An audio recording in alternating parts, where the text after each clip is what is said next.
while the committee's focus is primarily from the customs point of view, since this is the one hearing that will be held, I wanted to make sure that I broached some other issues on the other side of your portfolio, and that's on the CBP use of force policy. I look at that since January of 2010, at least 19 people have died as a result of alleged excessive force by CBP officials. Yesterday, the DHS OIG released a report on the CBP use of force policies outlining some first steps that the agency is taking, such as tracking the use of force incidents. And frankly, I think more can be done. When a young person throws a rock across the border towards the border or a border agent, some agents respond with a gun and others don't seem to respond at all.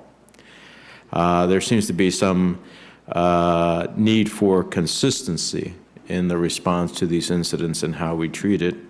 Several members of Congress and I asked the DHS Office of Inspector General to complete a review of CBP's use of force policy and practice, and they recently issued their recommendations. In addition, CBP conducted its own review and sought the expertise of an outside review by the Police Executive Research Forum.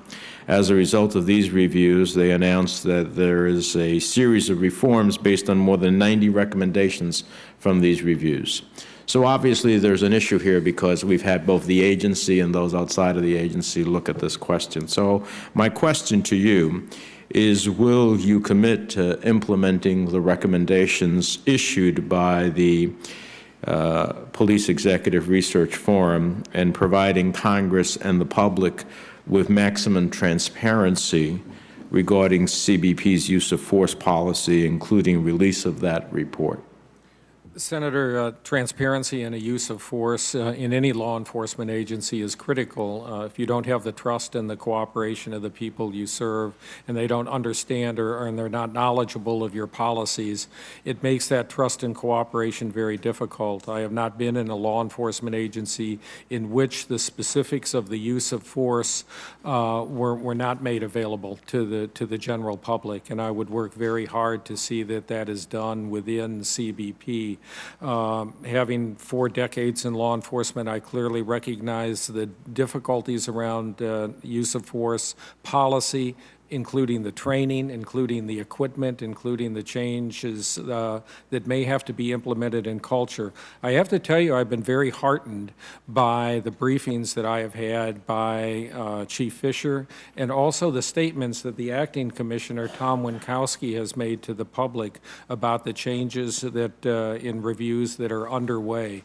I looked at the reports that have been provided to me. I'm not familiar with every specific recommendation, but I think I have a long and I really believe a well-deserved career in law enforcement for making sure that people are held accountable. I appreciate that, and before my time runs out, what I want to know is I'd like to get a commitment from you that you'll report back to us about what those recommendations were and what recommendations are you going to follow and which ones are you not. I mean, I want our people to be protected at all times. By the same token, I don't want an unnecessary death.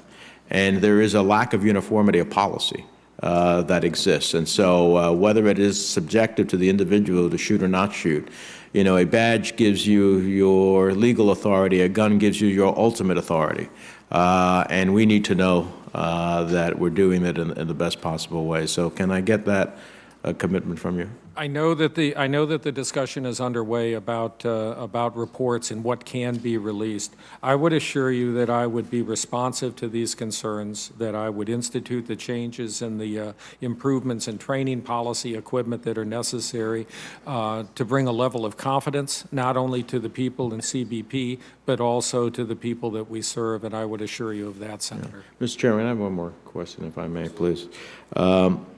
Well, this is going to be very important to me as I decide. So, in following on CBP's detention facilities and conditions issues, I've visited some of these facilities.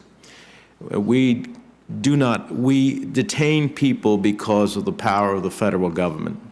That is not a power that necessarily can be, and when we would detain someone, including, unfortunately, hundreds of cases that my office has of U.S. citizens and legal permanent residents unlawfully detained in immigration facilities because of the happenstance of who they are, where they live, and what they look like.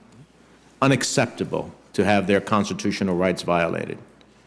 And so when we have somebody in a detention facility, we do it by the power of the federal government to do so, and their safety and security during that period of time is not delegable to anyone else. It's ultimately our responsibility.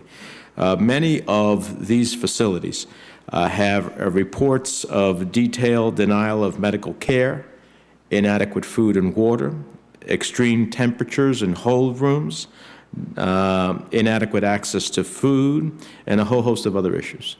I'm especially concerned about the numbers of unaccompanied minors suffering while in CBP custody. Can you support a similar transparent effort to make sure that we have the appropriate standards and safeguards for the security of individuals we detain, sometimes U.S. citizens and legal permanent residents, unlawfully so, to ensure their safety and security? And will you work to make sure that these detention facilities, whether they're one that we operate directly or that we contract out, and this is where most of the problems end up being, when we contract out, live up to a standard that we can respect and feel that we have the safety and security of individuals who are there? Senator, if I'm confirmed, I would very quickly undertake a personal review and inspection of some of these facilities, including those temporary detention facilities. I would also tell you I've had a conversation with Dan Tangerlini from GSA about facilities and about the need for CBP, if I'm confirmed, to work very closely with GSA on infrastructure and the type of facilities that are needed. I would also undertake the medical review as you initiated. Thank you, Mr. Chair.